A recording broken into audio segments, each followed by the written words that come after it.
In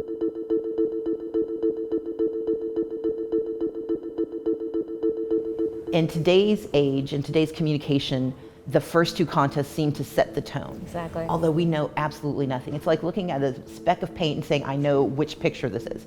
We have no idea. There's been a lot of talk about Iowa and New Hampshire, both because of the mess and because they're overwhelmingly white states. So what's your view of maybe how we should reorganize the primary so that voters of color and black voters especially get more of a say in the beginning of the race? So let's separate these two things out. Okay. The challenge for the Iowa caucus was that the system is broken. Okay. As much as the app was targeted as the problem, the same thing happened to Mitt Romney and Rick Santorum in 2012. Yeah. The caucus system is a flawed system, and you can't blame someone for breaking something that was already broken. Okay.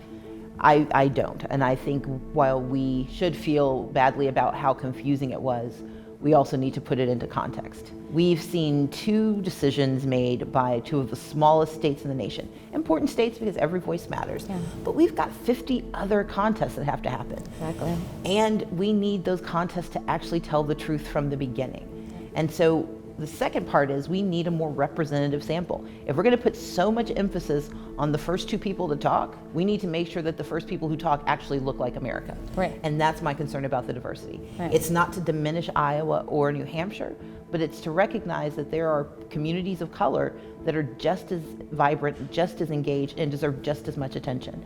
And they deserve it early on. It's 1.6% of the delegates that they need. Yeah. Yes. Yeah. And we don't know anything yet. Yeah. What we know is that we have elections. We have 50 plus competitions, all 50 states plus Guam, the U.S. Virgin Islands, Puerto Rico. We have so many more people who need to be heard. The District of Columbia. Yeah. Hopefully one day they get to be full citizens. Yeah. But across this country, people need to have their voices heard. And the problem with the Iowa caucus and the New Hampshire primary taking up all of the oxygen is that there's no breath left for anyone else. Yeah. We need to rotate who gets to go first, and I actually think we need 4 or 5 that go first on that first day. Yeah. I appreciate Iowa's historical legacy, I appreciate New Hampshire, but now is the time for us to reflect the values of the Democratic Party, and that means we actually have to have a democratic process.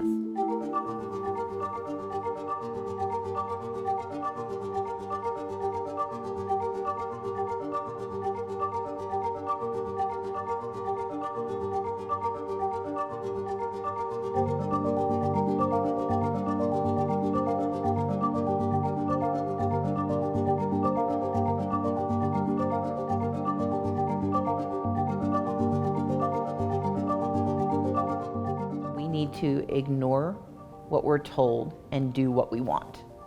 I mean, rules that any 13-year-old would love to have. Yeah.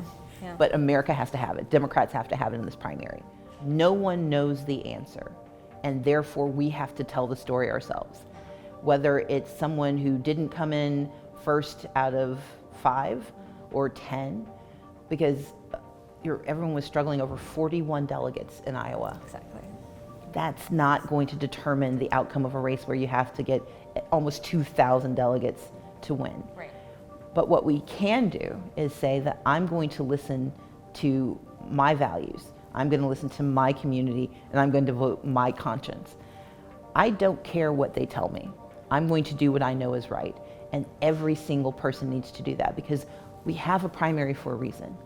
The reason we have primaries is so we can hear from the people who they want to see lead them.